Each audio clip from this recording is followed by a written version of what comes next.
നമസ്തേ. Tarot healing വിത്ത് കൃഷ്ണബിന്ദു എന്ന ചാനലിലേക്ക് എല്ലാവർക്കും സ്വാഗതം. ഇന്ന് നമ്മൾ നോക്കുന്ന റീഡിങ്സ് നിങ്ങളുടെ സ്നേഹം, ആത്മാർത്ഥത അവർ തിരിച്ചറിയുന്നുണ്ടോ? നിങ്ങൾ ആരെയാണോ മനസ്സിൽ വിചാരിക്കുന്നത് അവർ നിങ്ങൾ കൊടുത്ത ഒരു സ്നേഹം, ആത്മാർത്ഥത തിരിച്ചറിയുന്നുണ്ടോ എന്നും നിങ്ങളെക്കുറിച്ച് ഇപ്പോൾ അവർക്കുള്ള ഫീൽ എന്താണെന്ന്, ഇപ്പോൾ അവരെന്ത് ഫീലിങ്സിലാണ് നിങ്ങളെക്കുറിച്ചുള്ള ഒരു എനർജി കണക്റ്റഡ് ആകുമ്പോൾ അവരുടെ ഓർമ്മകളിൽ എത്ര പറഞ്ഞാലും നമ്മൾ ഒരു ശത്രുവായിട്ട് കണ്ടാലും മിത്രമായിട്ട് കണ്ടാലും നമ്മൾ ആ ഒരു സ്പെഷ്യൽ വ്യക്തികളായിരിക്കും നമുക്ക് ശത്രുഭാവത്തിലാണെങ്കിലും മിത്രഭാവത്തിലാണെങ്കിലും ഉള്ളത്. അവരെക്കുറിച്ച് എപ്പോഴും നമുക്ക് മനസ്സിൽ ഓർമ്മകൾ വരും. അപ്പോൾ എന്തായാലും നിങ്ങളെക്കുറിച്ച് അവർ ചിന്തിക്കും. ചിന്തിക്കുമ്പോൾ അവരുടെ ഫീലിങ്സ് എന്താണെന്ന് നോക്കാം.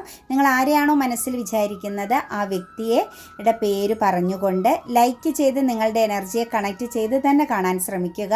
നിങ്ങൾക്ക് റീഡിങ്സ് റെസനേറ്റ് ആവണമെങ്കിൽ അതുപോലെ തന്നെ നമ്മൾക്ക് ഈ ഒരു റിലേഷനിൽ നിങ്ങൾ മനസ്സിൽ വിചാരിക്കുന്ന ഏത് വ്യക്തികളുടെ ഏത് ബന്ധമായിക്കോട്ടെ അതിൽ നിങ്ങൾ ആഗ്രഹിക്കുന്ന ഒരു മാറ്റം, റിയാലിറ്റീനെ നിങ്ങൾ നോക്കരുത് ഒരു കാരണവശാലും. നിങ്ങൾ ആ ഒരു റിലേഷനിൽ എന്താണ് ആഗ്രഹിക്കുന്നത്, മാറ്റം വരണമെന്ന്.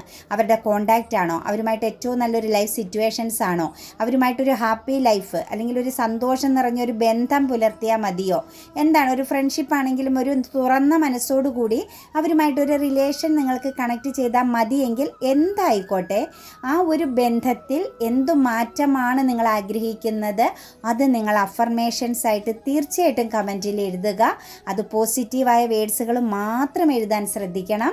പ്രപഞ്ചശക്തിയിൽ ഞാൻ പരിപൂർണമായും വിശ്വസിക്കുന്നു.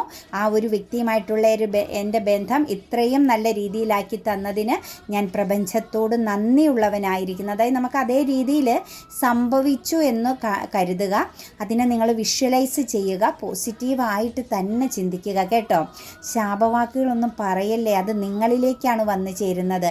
നമ്മുടെ വാക്കുകളെന്ന് പറയുന്നത് മന്ത്രമാണെന്ന് ഉച്ചരിക്കുക. നമ്മുടെ ഓരോ അക്ഷരം വാക്കുകളും മാജിക്കാണ്, അതൊരു മന്ത്രമാണ്. തീർച്ചയായിട്ടും നിങ്ങളിലേക്ക് അത് വന്നു ചേരും. ചിലർ എത്ര മോശമായിട്ടാണ് ഓരോ വ്യക്തികളെ ശപിക്കുന്നത്. നിങ്ങൾക്കാണ് അത് വന്നു ചേരാൻ പോകുന്നത്, അല്ലാണ്ട് അവരിലേക്ക് അത് ചെല്ലില്ല. നിങ്ങൾക്കാണ് അത് കിട്ടുന്നത്. നിങ്ങൾ അവർക്ക് വേണ്ടി പ്രാർത്ഥിച്ചാൽ, അവരെ സ്നേഹത്തോടെ നിങ്ങളുടെ ഇമാജിൻ ചെയ്യുക, വിഷ്വലൈസ് ചെയ്യുക, അവരെ ചേർത്ത് പിടിക്കുന്നതായിട്ട്, തീർച്ചയായിട്ടും ആ ഒരു കർമ്മ നിങ്ങളിൽ നിന്ന് പുറത്തു പോവുകയും തെറ്റ് ചെയ്തവർ പ്രപഞ്ചത്താൽ ശിക്ഷിക്കപ്പെടുകയും ചെയ്യും. നമുക്കൊരിക്കലും ഒന്നും ചെയ്യാൻ പറ്റില്ല. ഒരു വ്യക്തിയുടെ മനസ്സിനെയും നമ്മളുടെ ശാപവാക്കുകൊണ്ടോ കണ്ണീരുകൊണ്ടോ അല്ലെങ്കിൽ ദേഷ്യം കൊണ്ടോ ഒന്നും മാറ്റിയെടുക്കാൻ പറ്റില്ല. ഉള്ളി സ്നേഹം കൊണ്ട് മാത്രമേ നമുക്ക് തിരുത്താൻ പറ്റുകയുള്ളൂ. അതുകൊണ്ട് ശാപവാക്കുകൾ നിർത്തുക. 100% ഞാൻ പറയുകയാണ്. എന്താണ് നിങ്ങൾ ആ ഒരു വ്യക്തിയിൽ നിന്ന് ആഗ്രഹിക്കുന്നത്, നിങ്ങളുടെ രഹസ്യമായ ഒരു ആഗ്രഹമാണ്, പരസ്യമായ ആഗ്രഹമല്ല. അത് അഫർമേഷൻസ് ആയിട്ട് എഴുതുക. പോസിറ്റീവായ വേഡ്സുകൾ ഉപയോഗിച്ച് പ്രപഞ്ചത്തിന് സന്തോഷം തോന്നുന്ന രീതിയിൽ എഴുതുക. അതുപോലെ താങ്ക് യു യൂണിവേഴ്സ് എന്നോ താങ്ക് യു ഏഞ്ചൽസ് എന്നോ നമ്മൾക്ക് ഈ ഒരു റീഡിങ്സ് കേൾക്കാൻ സാധിച്ചതിൽ നിങ്ങൾ തീർച്ചയായിട്ടും നന്ദി പറയാനും മടിക്കരുത്.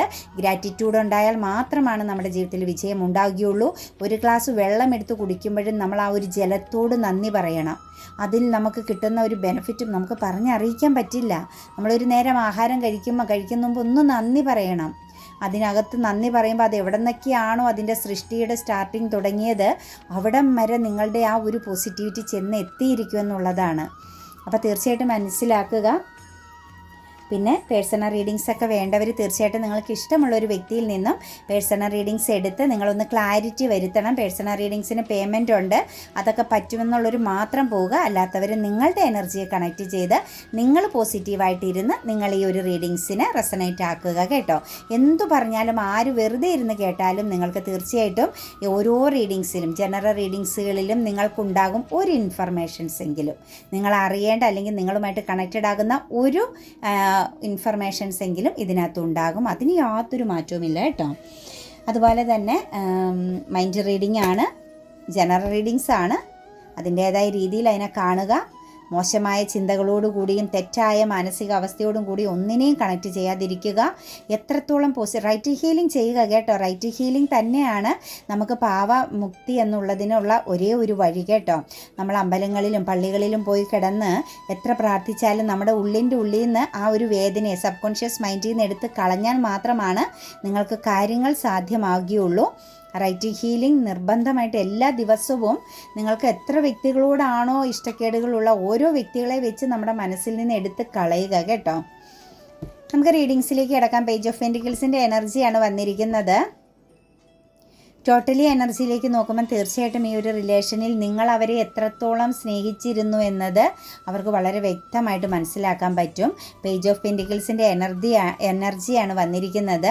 നിങ്ങൾ സ്റ്റിൽ അവർക്ക് വേണ്ടി ഇപ്പോഴും വെയിറ്റിംഗ് ആണ് എന്നുള്ളൊരു ഇൻഫർമേഷൻസ്, ദ ഹൈ പ്രീസ്റ്റസ്, ആ ഒരു ഇൻഫർമേഷൻ അവരിലേക്ക് കണക്റ്റഡ് ആവുന്നുണ്ട്. നിങ്ങൾ അവരെ ചിന്തിക്കുമ്പോഴെല്ലാം ഒരു ടെലിപ്പതി എനർജി അങ്ങോട്ടും ഇങ്ങോട്ടും കണക്റ്റഡ് ആകുന്നുണ്ട്. നിങ്ങൾക്കും അത് ഫീൽ ചെയ്യുന്നുണ്ട് കേട്ടോ. ഒരു ചിലപ്പോൾ ഒരു സ്മെൽ എനർജി ആയിട്ടാവാം, അല്ലെങ്കിൽ എന്തെങ്കിലും പ്രകൃതിയിൽ നിന്ന് കാണിക്കുന്ന ചില സൈനുകളാവാം, അതല്ലെങ്കിൽ പെട്ടെന്ന് നിങ്ങൾക്ക് ഇമോഷൻസിന് വേരിയേഷൻ സംഭവിക്കും. സന്തോഷമായിട്ടിരിക്കുന്ന നിങ്ങൾ ഡൗൺ ആയിട്ട് പോകും, ഡൗൺ ആയിട്ടിരിക്കുന്ന നിങ്ങൾക്ക് പെട്ടെന്ന് ഹാപ്പിനെസ്സിലേക്ക് വരാൻ പറ്റും. ചില സമയത്ത് കരയാൻ തോന്നും, ചില സമയത്ത് വളരെ ദേഷ്യം തോന്നും. നിങ്ങളുടെ ഇമോഷൻസിൽ സംഭവിക്കുന്ന വേരിയേഷൻ ആ ഒരു ടെലിപ്പതി എനർജിയുടെ കണക്ഷൻസ് കൊണ്ട് സംഭവിക്കുന്നതാണ്. നിങ്ങൾ അവരെ ചിന്തിക്കുമ്പോഴും അവർ നിങ്ങളെ ചിന്തിക്കുമ്പോഴും അങ്ങോട്ടും ഇങ്ങോട്ടും കണക്റ്റഡ് ചെയ്യപ്പെടുന്നുണ്ട്. പാസ്റ്റ് ലൈഫ് കണക്ഷൻസ് ആണ്, പക്ഷേ ഇത് കർമ്മ കണക്ഷനാണ് കേട്ടോ. പാസ്റ്റ് ലൈഫ് കണക്ഷൻസിൽ നമുക്ക് നല്ല ബന്ധങ്ങൾ കണക്ട് ചെയ്തു വരും. ഇത് നിങ്ങൾക്ക് വന്നിരിക്കുന്നത് എക്സ്പീരിയൻസ് ചെയ്യേണ്ട, അതായത് ഒരു കർമ്മ പൂർത്തീകരിക്കേണ്ട ബന്ധമായിട്ടാണ് കാണുന്നത് കേട്ടോ. അതുകൊണ്ട് ഈ ഒരു റിലേഷനിൽ ചിലപ്പോൾ ഒരുപാട് പെയിൻ എനർജികൾ നിങ്ങൾ നേരിടുന്നുണ്ടാവാം. നിങ്ങളെ വിട്ടു നിൽക്കുന്ന അവരും പെയിൻ എനർജി നേരിടേണ്ടതാവാം. അവർക്കും സമാധാനമുണ്ടെന്ന് നമുക്ക് പറയാൻ സാധിക്കുന്നില്ല. അവർക്ക് ഹെൽത്ത് പ്രോബ്ലംസുകളൊക്കെ വരുന്നുണ്ട് കേട്ടോ. അതായത് ഈ നാഡീ ഞരമ്പുകളെയൊക്കെ ബേസ് ചെയ്തുള്ള, അതായത് വേദനകൾ പൂർണ്ണമായിട്ടും അവർക്കൊരു സ്ട്രോങ് മൈൻഡ് സെറ്റ് അല്ല. എപ്പോഴും ക്ഷീണമാണ് അവർക്ക്. ഒരു എന്താ പറയുക, നിങ്ങളുടെ ഒരു എനർജീനെ കണക്ട് ചെയ്യുമ്പോൾ ഇതൊരു കർമ്മ റിലേഷൻ ആയതുകൊണ്ട് അവരെ സംബന്ധിച്ച് അവർക്കും ഒരു കാര്യം ചെയ്യാൻ ഉത്സാഹമില്ല, നിങ്ങൾക്കും ഒരു കാര്യവും ചെയ്യാൻ ഉത്സാഹമില്ലാത്തൊരവസ്ഥ. എപ്പോഴും 1, 2, 3 പ്രശ്നങ്ങൾ ഇങ്ങനെ ലൈഫിൽ കണക്ട് ചെയ്ത് നിങ്ങൾക്കും നിൽക്കുന്നുണ്ടാവാം, അവർക്കും നിൽക്കുന്നുണ്ട്. അതുപോലെ തന്നെ എന്നാണ് കാണാൻ സാധിക്കുന്നത്. നിങ്ങൾ അവരെ വളരെ ആഴത്തിൽ, അവരെ വളരെ അധികം വാല്യുബിളായിട്ട് തന്നെ ചേർത്ത് പിടിച്ചിരുന്നതാണെന്നുള്ളത് അവർക്ക് വ്യക്തമായിട്ട് മനസ്സിലാക്കാൻ പറ്റുന്നുണ്ട്. നിങ്ങൾക്ക് ചിലപ്പോൾ വേറെ പല കാര്യങ്ങളും ജീവിതത്തിൽ ഉണ്ടായിരുന്നു കാണും. ഉത്തരവാദിത്തത്തോടു കൂടി കാണേണ്ടതും നോക്കേണ്ടതുമായ കാര്യങ്ങൾ നിങ്ങളുടെ ജീവിതത്തിൽ ഉണ്ടായിട്ട് പോലും നിങ്ങൾ ഈ ഒരു ബന്ധത്തെ വളരെയധികം ഹോൾഡ് ചെയ്തിരുന്നു. ഈ ഒരു റിലേഷന് വേണ്ടി നിങ്ങൾ ടൈം കണ്ടെത്തിയിരുന്നതെല്ലാം അവർ മനസ്സിലാക്കുന്നുണ്ട് കേട്ടോ. സ്റ്റിൽ ഇപ്പോഴും നിങ്ങൾ ആ ഒരു പേഴ്സണ് വേണ്ടി വെയിറ്റിംഗ് ചെയ്യുന്നുണ്ട്. ആ ഒരു വ്യക്തിയിൽ നിന്ന് നിങ്ങൾക്ക് തിരിച്ചു പോകാൻ പറ്റില്ല എന്നുള്ളതും അവർക്ക് മനസ്സിലാകുന്നുണ്ട്. ഇതൊരു പാസ്റ്റ് ലൈഫ് കണക്ഷൻസിൻ്റെ എനർജിയാണെന്നും ഈ ഒരു ബന്ധത്തിൽ ചില കാര്യങ്ങൾ എക്സ്പീരിയൻസ് ചെയ്യേണ്ടി വരുമെന്നുള്ളതും അവർക്കൊരു ഗൈഡൻസ് പോലെ, ഒരു ഇന്നർ ഗൈഡൻസ് പോലെ, അല്ലെങ്കിൽ ഒരു ഇന്നർ കോളിംഗ് പോലെ അവരിലേക്ക് കണക്റ്റഡ് ആകുന്നതായിട്ടാണ് കാണുന്നത്. നിങ്ങളിൽ നിന്നും അവരെപ്പോഴും ഒരു ബൗണ്ടറി കീപ്പ് ചെയ്യുന്നുണ്ടായിരുന്നു. കാരണം ചിലപ്പോൾ ഒരു പ്രതിസന്ധി ഉള്ള റിലേഷൻ ആയിരുന്നു കാണും കേട്ടോ. ഇത് ഒരു എക്സ്ട്രാ മാരിറ്റൽ അഫെയറിൻ്റെ എനർജിക്ക് ഒരു പ്രാധാന്യം കാണിക്കുന്നുണ്ട്. അതുകൊണ്ടായിരിക്കാം അവരെപ്പോഴും ഒരു ബൗണ്ടറി തീർത്തിരുന്നു. നിങ്ങളുടെ ഈ ഒരു പേഴ്സൺ അത്രത്തോളം സ്ട്രോങ് ആയിട്ട് ഒരു റിലേഷനിൽ നിൽക്കാൻ പറ്റാത്ത ഒരു ഉൾഭയമൊക്കെ അവരെ എപ്പോഴും കണക്ട് ചെയ്യുന്നതായിട്ട് കാണുന്നുണ്ട്. അതുകൊണ്ടായിരിക്കാം നിങ്ങൾ എത്രത്തോളം അവരോട് അടുപ്പം കാണിച്ചാലും അവർക്കത് സ്വീകരിക്കാൻ പറ്റാത്ത വിധമുള്ള പല പ്രതിസന്ധികളും തടസ്സങ്ങളും, ചിലപ്പോൾ അത് വ്യക്തിബന്ധങ്ങളാവാം, അവരുടെ ജീവിതത്തിൻ്റെ ഒരു സിറ്റുവേഷൻസ് ആവാം, മെറ്റീരിയലിസ്റ്റിക് ആകുന്ന പല കാര്യങ്ങളും അവർക്കുടെ ലൈഫിൽ പൂർത്തീകരിക്കേണ്ടതാകുന്ന ഉത്തരവാദിത്തങ്ങൾ ഉള്ളതുകൊണ്ടാവാം. അവരെ സംബന്ധിച്ച് അവരെപ്പോഴും ബൗണ്ടറി ഇട്ടിരുന്നു എന്നുള്ളതും നിങ്ങൾ അവരെ ഒരു എന്താ പറയുക, ഒരു മാനിഫെസ്റ്റിംഗ് ചെയ്യുന്നത് പോലെ നിങ്ങളെപ്പോഴും അവരിലേക്ക് തന്നെ ഫോക്കസ് ചെയ്ത് നിന്നിരുന്നതുമെല്ലാം അവർ ശരിക്കും മനസ്സിലാക്കുന്നുണ്ട്. നിങ്ങളുടെ പ്രാർത്ഥനയിൽ പോലും നിങ്ങൾ അവരെയാണ് പ്രാധാന്യം കൊടുത്തു വെച്ചിരുന്നത്. നിങ്ങൾക്ക് വേണ്ടി പോലും നിങ്ങൾ പ്രാർത്ഥിക്കാതെ അവർക്ക് വേണ്ടിയിട്ട് നിങ്ങൾ ദൈവത്തിൻ്റെ മുന്നിൽ പോലും സമർപ്പിച്ച് പ്രാർത്ഥിച്ചിരുന്ന ഒരു എനർജി കൂടി അവർക്കതെല്ലാം കണക്റ്റഡ് ആകുന്നുണ്ട്. അതായത് നിങ്ങൾ വിശ്വസിക്കുന്ന, അല്ലെങ്കിൽ നിങ്ങൾ ഏറ്റവും കൂടുതൽ ആരാധിക്കുന്ന ഈശ്വരനേക്കാളും ഒരു പടി മുന്നിലായിരുന്നു അവരുടെ സ്ഥാനം എന്നതുപോലും അവർ തീർച്ചയായിട്ടും മനസ്സിലാക്കുന്നു. നിങ്ങളുടെ ഹൃദയം അവർ കറൻറ്റ്ലി വായിച്ചറിയുന്നു എന്ന് തന്നെയാണ് പറയാൻ സാധിക്കുന്നത്. അത് അവർക്ക് ഡിവൈൻ കൊടുക്കുന്ന ഒരു തിരിച്ചറിവാണ്. നിങ്ങൾക്ക് ഒരു നീതി ലഭിക്കേണ്ട സമയമായതിൻ്റെ, അല്ലെങ്കിൽ നിങ്ങളെന്ന് പറയുന്ന വ്യക്തി എന്തായിരുന്നു എന്നതിൻ്റെ ഒരു കറക്റ്റ് രൂപം കണക്റ്റ് ചെയ്യുക എന്ന ഒരു ടൈമായിട്ട് തന്നെ നമുക്ക് ഈ ഒരു എനർജിയെ കാണാൻ സാധിക്കും.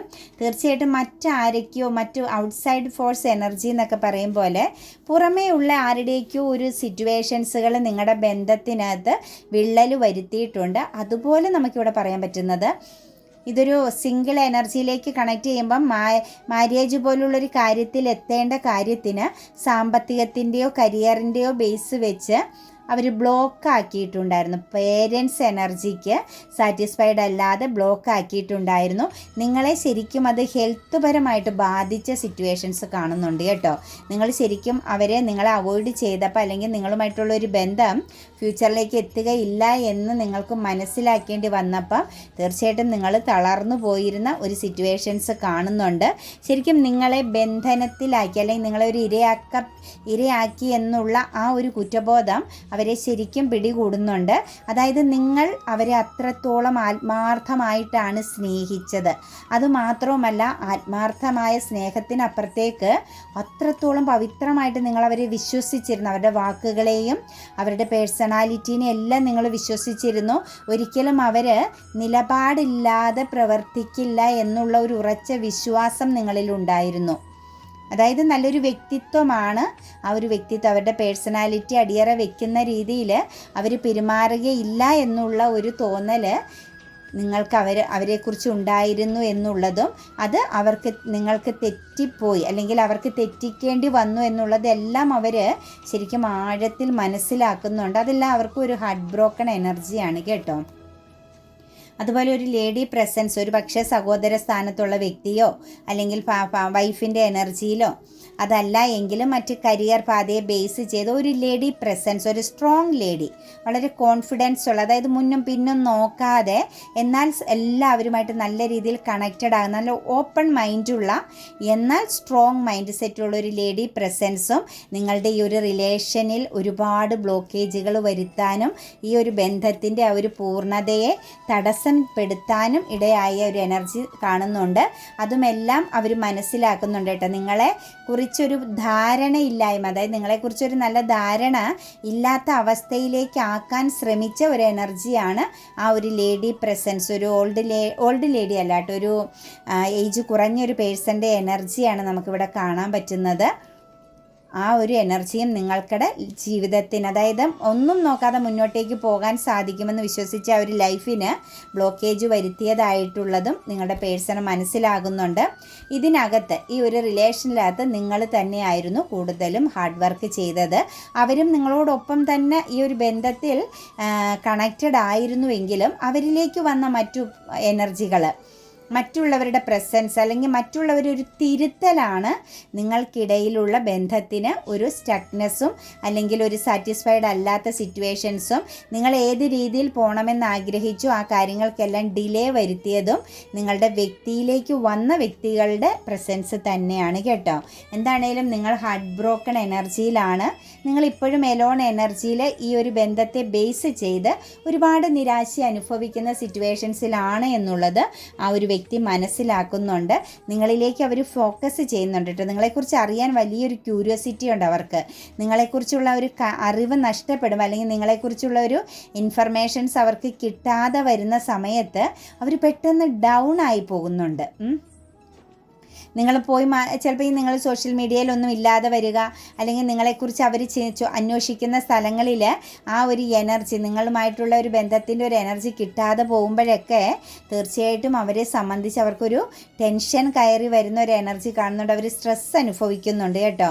നിങ്ങളിലേക്ക് പൂർണ്ണതയോടുകൂടി അവർക്ക് വരാൻ പറ്റുന്നില്ലെങ്കിലും നിങ്ങളുടെ സ്നേഹവും നിങ്ങളുടെ ആ ഒരു ജെനുവിനിറ്റി എല്ലാം അവർ വളരെ ക്ലിയർ ആയിട്ട് മനസ്സിലാക്കുന്നുണ്ട്. നിങ്ങളുടെ അരികിലേക്ക് വരാൻ പറ്റാത്തത് അവരോടൊപ്പമുള്ള വ്യക്തികളുടെ തടസ്സം തന്നെയാണ് നമുക്കിവിടെ കാണാൻ സാധിക്കുന്നത്. എന്താണെങ്കിലും നമുക്ക് അവരെ സംബന്ധിച്ച് നിരാശ തന്നെയാണ് കേട്ടോ, ദുഃഖമാണ്. അതായത് ഒരു ജസ്റ്റിസ് നടപ്പിലാക്കണമായിരുന്നു, നീതിപൂർവം ഈ ഒരു ബന്ധത്തെ കാണണമായിരുന്നു, കർമ്മ നേരിടേണ്ടി വരുമെന്നുള്ളൊരു തിരിച്ചറിവുണ്ട്. ഞാൻ പറഞ്ഞില്ലേ, ഇതിനകത്ത് സിംഗിൾ എനർജി ഉള്ളവർക്കാണേലും വിവാഹം കഴിഞ്ഞവർക്കാണേലും അതുപോലെ എക്സ്ട്രാ മാരിറ്റൽ അഫെയറിലുള്ളവർക്കാണേലും ഒരു സെലിബ്രേഷൻ, ഒരു ഹാപ്പിനെസ് എനർജി കാണിക്കുന്നുണ്ട്. അതായത് അവരത് ചിന്തിക്കുന്നത് പാസ്റ്റിൽ നിങ്ങൾ തമ്മിൽ ഒരുമിച്ച് സംസാരിച്ചതെല്ലാം ഒരുമിച്ച് പോകാനുള്ള ഒരു ലൈഫ് ലോങ് കമ്മിറ്റ്മെൻറ്റോടു കൂടി പോകുക എന്ന ലക്ഷ്യം വെച്ചുകൊണ്ടായിരുന്നു. പാസ്റ്റിൽ നിങ്ങൾക്ക് തമ്മിലുണ്ടായിരുന്ന ആ ഒരു ബന്ധത്തെക്കുറിച്ച് അവർ വളരെ ആഴത്തിൽ ചിന്തിക്കുന്നുണ്ട് കേട്ടോ. നിങ്ങൾ അവരോട് പറഞ്ഞതും നിങ്ങൾക്കിടയിലുണ്ടായിരുന്ന ചില തീരുമാനങ്ങളും ശരിക്കും ഒരു ഹാപ്പി ഫാമിലി ആയിരുന്നു. വളരെയധികം ശക്തമാകുന്ന ഒരു ലൈഫ് സിറ്റുവേഷൻ, ചിൽഡ്രൻസിൻ്റെ പ്രസൻസോടൊക്കെ കൂടി ഒരു ലൈഫ് സിറ്റുവേഷൻ നിങ്ങൾ സ്വപ്നം കണ്ടിരുന്ന എനർജി കാണുന്നുണ്ട്. അല്ലാത്ത എനർജികളിലേക്കാണെങ്കിലും നോക്കുമ്പോൾ നല്ലൊരു ഐക്യത്തോടു കൂടി, ഒരു പൂർണ്ണതയോടു കൂടി, സന്തോഷത്തോടു കൂടി മുന്നോട്ടേക്ക് പോകുക എന്ന ഒരു തീരുമാനം നിങ്ങൾക്കിടയിൽ ഉണ്ടായിരുന്നു പാസ്റ്റിലെന്നാണ് കാണുന്നത്. അതും ഇപ്പോൾ അവരെ സംബന്ധിച്ച് തിരിച്ചറിയുന്നുണ്ട്. അതെല്ലാം അവരൊരു നിമിഷം മറന്ന് ഒരു പക്ഷേ നിങ്ങൾക്കിടയിൽ നിന്നും ഒരു നോ കോണ്ടാക്റ്റിലേക്കോ നിങ്ങളിൽ നിന്ന് പൂർണ്ണമായിട്ടും വിട്ടു നിൽക്കാനോ അല്ലെങ്കിൽ നിങ്ങളെ മാറ്റി നിർത്താനോ ഒക്കെ ശ്രമിച്ചു കാണുമായിരിക്കും. പക്ഷെ അതെല്ലാം അവരിപ്പം സ്നേഹത്തോടു കൂടി, അതായത് നിങ്ങളുടെ ആ ഒരു സ്നേഹത്തിൻ്റെ ആഴം എത്രത്തോളം പവിത്രമായിരുന്നു എന്ന ആ ഒരു എനർജിയോട് കൂടി തന്നെ നിങ്ങളെക്കുറിച്ച് ചിന്തിക്കുന്നുണ്ട്. ശരിക്കും ദ മജീഷ്യൻ എനർജിയാണ് വന്നിരിക്കുന്നത്. ഒരു മാജിക്കൽ ഒരു മാജിക്കൽ ലൈഫ് ആയിരുന്നു നിങ്ങൾക്കും അവർക്കും ഇടയിൽ സംഭവിച്ചു കൊണ്ടിരുന്നത്. ഒരു പക്ഷേ ഇടയ്ക്കൊക്കെ നിങ്ങൾക്കിടയിൽ അഭിപ്രായ ഭിന്നതയും കാർമിക് സിറ്റുവേഷൻസുകളും, അതായത് അങ്ങോട്ടും ഇങ്ങോട്ടും ഫൈറ്റിംഗ് ഒക്കെ നടത്തിയ സമയത്ത് പോലും നിങ്ങൾക്കിടയിലുള്ള ആ ഒരു സ്നേഹത്തിൻ്റെ ബോണ്ട് അല്ലെങ്കിൽ ആ ഒരു വിശ്വസ്തതയുടെ ആ ഒരു എനർജിക്ക് യാതൊരു രീതിയിലും തകർച്ചകൾ സംഭവിച്ചില്ലായിരുന്നു. നിങ്ങളെ സംബന്ധിച്ച് നിങ്ങൾ അവരോട് കാണിച്ച സ്നേഹം അത്രത്തോളം ബോണ്ട് ഉള്ളതായിരുന്നു എന്നത് അവർ മനസ്സിലാക്കുന്നുണ്ട്. നിങ്ങളുടെ സ്നേഹത്തെ അവരൊരു മാജിക്ക് പോലെയാണ് ഇപ്പം കാണാൻ സാധിക്കുന്നത്. കാരണം അവർക്ക് ഒരിക്കലും എക്സ്പീരിയൻസ് ചെയ്യാൻ, മറ്റൊരിടത്ത് നിന്നും അവർക്ക് എക്സ്പീരിയൻസ് ചെയ്യാൻ പറ്റാത്ത തരത്തിലുള്ള ഒരു സ്നേഹത്തിൻ്റെ എനർജി ആയിരുന്നു നിങ്ങളുടെ സ്നേഹമെന്നും അത് അത്രത്തോളമായ ഒരു പവിത്രമായിരുന്നു എന്നും അവർ ശക്തമായിട്ട് മനസ്സിലാക്കുന്നുണ്ട്. മാത്രവുമല്ല, നിങ്ങൾ ഈ ഒരു ബന്ധത്തിന് വേണ്ടിയിട്ട് ശരിക്കും എഫോർട്ട് എടുത്തിരുന്നതും അവർ ക്ലിയർ ആയിട്ട് മനസ്സിലാക്കുന്നുണ്ട്. നിങ്ങളുടെ ഒരു ലക്ഷ്യവും ഫ്യൂച്ചറിലേക്കായിരുന്നു. അതായത് ലൈഫ് ലോങ് കമ്മിറ്റ്മെൻറ്റ് ആയിരുന്നു. ലോങ് ടൈം ഒരു സക്സസ്സിലേക്ക്, ഒരു പൂർണ്ണതയിലേക്ക് എത്തിക്കുക എന്നതും നിങ്ങൾ വളരെയധികം ഈ ഒരു ബന്ധത്തിലേക്ക് ശ്രദ്ധിച്ചിരുന്നതായിട്ട് എനർജിയും കാണുന്നുണ്ട്. പക്ഷേ നിങ്ങൾക്കിടയിൽ എപ്പോഴും ഒരു നെഗറ്റീവ് സിറ്റുവേഷൻസ്, ഒരു നെഗറ്റീവ് എനർജിയുടെ പ്രസൻസ് കണക്റ്റഡ് ആയത് തന്നെയാണ് നിങ്ങൾ ഇതിനകത്ത് വിക്ടിം ആവാനുള്ള ഇട വന്നത് കേട്ടോ. ബന്ധത്തിൽ പവർ ലൂസിങ് വന്നതുമെല്ലാം മറ്റൊരു സിറ്റുവേഷൻസിലേക്ക്, അതായത് മോശം സമയത്തിൻ്റേതാവാം, അതല്ലെങ്കിൽ പാസ്റ്റ് ലൈഫ് കർമ്മയെ ബേസ് ചെയ്തുള്ള ഒരു പവർ ലൂസിങ് ആയിരിക്കാം. ഈ ഒരു റിലേഷനിൽ അൺഎക്സ്പെക്റ്റഡ് ആയിട്ട് തന്നെയാണ് ഈ ഒരു ബന്ധത്തിനകത്ത് ഒരു സ്തംഭനാവസ്ഥ ക്രിയേറ്റ് ചെയ്തത്. അത് നെഗറ്റീവ് എനർജിയുടെ പ്രസൻസ് ആണ്. നിങ്ങൾക്കിടയിലുണ്ടായ കോൺഫ്ലിക്റ്റ്, അല്ലെങ്കിൽ നിങ്ങളോടൊപ്പം ചിലപ്പോൾ ഈ ഒരു റിലേഷനിൽ മറ്റു പലരുടെയും എനർജിയും കണക്റ്റഡ് ആയിട്ടുണ്ടാവാം കോൺഫ്ലിക്റ്റ് ഉണ്ടാക്കാൻ വേണ്ടിയിട്ട്. നിങ്ങളെ തമ്മിൽ അങ്ങോട്ടും ഇങ്ങോട്ടും ശക്തമായിട്ടും ഫൈറ്റിംഗ് ചെയ്യിപ്പിക്കാൻ, രണ്ട് സിറ്റുവേഷൻസിലേക്ക് മാറ്റുക എന്ന ലക്ഷ്യത്തോടു കൂടി പുറമേ നിന്നുള്ള വ്യക്തികളുടെ പ്രസൻസ് കൂടി കണക്റ്റ് ചെയ്തതാണ്. ഈ ഒരു റിലേഷൻ എത്രത്തോളം പവിത്രമായിരുന്നു, എത്രത്തോളം പൂർണ്ണതയായിരുന്നു, അതിൻ്റെ ഓപ്പോസിറ്റ് എനർജിയിലേക്ക് പോയത്, അതായത് ശത്രുഭാവത്തിലേക്ക് മാറിയതായിട്ടാണ് കാണാൻ സാധിക്കുന്നത്. വിശ്വാസക്കേടുകൾ നിങ്ങളുടെ പെരുമാറ്റങ്ങളിലും കമ്മ്യൂണിക്കേഷനിലും എല്ലാം സംഭവിച്ചതായിട്ടും ഒരുപാട് തെറ്റിദ്ധാരണകൾ അങ്ങോട്ടും ഇങ്ങോട്ടും ഈ ഒരു റിലേഷൻ പടർന്നു പിടിച്ചൊരു എനർജിയും ഒക്കെ നമുക്ക് കാണാൻ സാധിക്കുന്നുണ്ട്. അവരെ സംബന്ധിച്ച് നിങ്ങൾ അവരുടെ ഒരു ലോകമായിരുന്നു, അവർ നിങ്ങൾക്കും ഒരു ലോകമായിരുന്നു എന്നുള്ളതും അവർ തിരിച്ചറിയുന്നുണ്ട് കേട്ടോ. ശരിക്കും ഇതിനകത്ത് സംഭവിച്ച എല്ലാ കാര്യങ്ങളെക്കുറിച്ചും, ആരുടെയെല്ലാം പ്രസൻസ് ആയിരുന്നു ഈ ഒരു ബന്ധത്തിനകത്ത് ഇത്രയും ശക്തമാകുന്ന പ്രശ്നങ്ങൾ ഉണ്ടാക്കാൻ കാരണമായതെന്നൊക്കെ ഉള്ളത് അവർ മനസ്സിലാക്കുന്നുണ്ട്. തീർച്ചയായിട്ടും ഞാനൊരു സത്യം പറയാം, അവരിപ്പം ഒന്നുമല്ലാത്ത, ശൂന്യമാകുന്ന, അവർക്ക് ഒന്നുമില്ല, ഇപ്പം പറഞ്ഞാൽ കടിച്ചതുമില്ല പിടിച്ചതുമില്ല എന്നുള്ളൊരവസ്ഥയിലാണ് അവരിപ്പം നിൽക്കുന്നത്. അവരിപ്പോൾ ഒറ്റപ്പെട്ട നിൽക്കുന്നത്. അവരിലേക്ക് വരുന്ന ഓപ്പർച്യൂണിറ്റീസിന്, അവരിലേക്ക് പലരുടെയും പ്രസൻസ് ഇപ്പോഴും കണക്ട് ചെയ്യുന്നുണ്ടെങ്കിലും എല്ലാം റിജക്റ്റ് ചെയ്യുകയാണ്. അവർക്ക് മടുപ്പ് തോന്നുന്ന ഒരവസ്ഥയിലേക്കും നല്ലൊരു തീരുമാനം ജീവിതത്തിൽ എടുക്കാൻ പറ്റാത്തൊരവസ്ഥയിലേക്കും ഫാമിലി എനർജി, അതായത് ഒരു നെയിം ആൻഡ് ഫെയിം എനർജിക്ക് പ്രാധാന്യം കൊടുക്കുന്ന ഒരു ട്രഡീഷണൽ എനർജിയോടുകൂടി പോകുന്ന ഫാമിലി എനർജിയുടെ പ്രസൻസ് ഇതിനകത്ത് വലിയ ശക്തമായിട്ട് മുന്നിൽ നിൽക്കുന്നതായിട്ട് കാണുന്നുണ്ട് കേട്ടോ. സാമ്പത്തികത്തെയും മറ്റുമൊക്കെ ഫോക്കസ് ചെയ്യുന്ന തരത്തിലുള്ള ഒരു കുടുംബ ബന്ധത്തിൻ്റെ എനർജി നിൽപ്പുണ്ട്. എന്താണേലും അവരിൽ ഒന്നുമില്ല, ശൂന്യമാണ്, ഒരു ഒറ്റപ്പെടലിലാണ് അവർ നിൽക്കുന്നത്. അർത്ഥമില്ലാത്ത കുറേ സ്വപ്നങ്ങളെയും കയ്യിൽ പിടിച്ച് നിൽക്കുന്ന ഒരവസ്ഥയാണ് നിങ്ങളുടെ വ്യക്തിക്ക്. അവർ ശരിക്കും സ്ട്രഗ്ലിങ് ചെയ്താലോ, ഇതിന് വേണ്ടിയിട്ടൊരു പോസിറ്റിവിറ്റി ക്രിയേറ്റ് ചെയ്താലോ എന്ന് ആഗ്രഹിക്കുന്നുണ്ട്. സക്സസ്സിലേക്ക് ഒരു അൺകണ്ടീഷണൽ ലവ്, വീണ്ടും ഈ ഒരു ബന്ധം ഒരു പൂർണ്ണമായും ഒരു സ്നേഹത്തിലേക്കെല്ലാം തുറന്നു പറഞ്ഞ് ശരിക്കും ക്ലാരിറ്റി വരുത്തി ഈ ഒരു ബന്ധത്തിൽ വീണ്ടും നിങ്ങൾ രണ്ടുപേരും കൂടി ഒരുമിച്ച് കണ്ട, അല്ലെങ്കിൽ നിങ്ങളുടെ ഇടയിൽ ഉണ്ടായിരുന്ന ആ ഒരു ബോണ്ട് വീണ്ടും തിരിച്ചു പിടിക്കാൻ പറ്റിയിരുന്നു എങ്കിലെന്ന് അവർ ശരിക്കും ചിന്തിക്കുന്നുണ്ട് കേട്ടോ. ഇപ്പോൾ അവരുടെ ഒരു ഫീലിങ്സിലുണ്ട്. ഇച്ചിരി ഹാർഡ് വർക്ക്, നിങ്ങൾ പാസ്റ്റിൽ ഈ ഒരു ബന്ധത്തിന് വേണ്ടി ഹാർഡ് വർക്ക് ചെയ്തെങ്കിൽ ഇപ്പം അവർ ഹാർഡ് വർക്ക് ചെയ്താലോ അല്ലെങ്കിൽ ഇതിലൊരു ഫോക്കസിങ് കൊടുത്താൽ സക്സസ് ആകുമായിരിക്കും എന്നുള്ളൊരു തോട്ട്സ് ഉണ്ടെങ്കിലും 9 ഓഫ് സോഴ്സിൻ്റെയും 5 ഓഫ് സോഴ്സിൻ്റെ ഒക്കെ എനർജിയാണ് വന്നിരിക്കുന്നത്. കർമ്മ ടൈം ആയതുകൊണ്ട് എപ്പോഴും ഒരു സംതൃപ്തിയില്ല. അവർ ഇങ്ങനെ ചോദ്യം ചെയ്തുകൊണ്ടിരിക്കുന്നു മനസ്സാക്ഷി, ഇനി മുന്നോട്ട് വേണോ, അല്ലെങ്കിൽ ഇടയ്ക്ക് നിങ്ങളുമായിട്ടുള്ള ഒരു ബന്ധത്തിലുണ്ടായ അഭിപ്രായ ഭിന്നത, സംസാരത്തിൽ വന്ന ചില മിസ്റ്റേക്കുകൾ അവരെ സംബന്ധിച്ച് അവർക്കത് അതിൽ നിന്നും പുറത്ത് കടക്കാൻ പറ്റുന്നില്ല. ഒരു പക്ഷേ നിങ്ങൾ ചിലപ്പോൾ ഇച്ചിരി സ്ട്രോങ് ആയിട്ടോ ഇച്ചിരി ദേഷ്യത്തിലോ അവരോട് ഹാർഷായിട്ടൊക്കെ സംസാരിച്ചിട്ടുണ്ടാവാം. അതൊക്കെ അവരുടെ ഉള്ളിൽ നിന്ന് തട്ടിയതായിട്ട് നമുക്ക് കാണുന്നുണ്ട്. അതുപോലെ ഒരു പക്ഷേ ഒരു ദേഷ്യത്തിൻ്റെ പുറത്ത് നിങ്ങൾ ബ്ലോക്ക് ചെയ്തൊക്കെ അവരെ ഒന്ന് പെയിൻ എനർജിയിലേക്കോ അല്ലെങ്കിൽ അവരെ ചോദ്യം ചെയ്യുന്ന രീതിയിലൊക്കെ നിങ്ങൾ സംസാരിച്ചിട്ടുണ്ടാവാം. അതെല്ലാം അവരുടെ ഉള്ളിൽ ഇങ്ങനെ കിടക്കുന്നത് കൊണ്ട് അവരെ സംബന്ധിച്ച് ഒരു പുതിയ തുടക്കം വേണോ വേണ്ടയോ എന്നുള്ള ഒരു കൺഫ്യൂഷൻ, അതവരിങ്ങനെ അലട്ടുന്ന ഒരു എനർജിയിലാണ് നിൽക്കുന്നത്. ഒരു വഴിക്കെന്ന് അവരോട് നിങ്ങളെ കോണ്ടാക്റ്റ് ചെയ്യുക എന്ന് പറയുമ്പോൾ മറ്റൊരു വഴിക്കെന്ന് നോ എന്ന് പറയുന്ന 2 സിറ്റുവേഷൻസാണ് അവരുടെ മനസ്സിൻ്റെയും ചിന്തകളുടെയും ഒരു എനർജി നിൽക്കുന്നത്. പിന്നെ കുറച്ച് ഈഗോയും കൂടുതലുള്ള വ്യക്തികളാണ്. ഇതിനേക്കാളും അപ്പുറത്തേക്കൊക്കെ ഒരു ഈഗോയുണ്ട്. പിന്നെ ഒരു തേർഡ് പാർട്ടി പ്രസൻസ് കൂടി ഇതിനകത്ത് ക്രിയേറ്റ് ചെയ്തിട്ടുണ്ടായിരുന്നു കേട്ടോ. ചെറിയ രീതിയിലൊരു തേർഡ് സിറ്റുവേഷൻസിൻ്റെ പ്രസൻസും കണക്റ്റ് ചെയ്ത് വെച്ചിട്ടുണ്ടായിരുന്നു. അതും നിങ്ങളുടെ ബന്ധത്തിനകത്ത് ഇപ്പം തൽക്കാലം അവരെ സംബന്ധിച്ച് ഇതെല്ലാം ചിന്തിക്കുമ്പോഴും ഒരു ദേഷ്യവും വാശിയുമൊക്കെ കണക്റ്റഡ് ആവാൻ കാരണമാകുന്നുണ്ട് കേട്ടോ.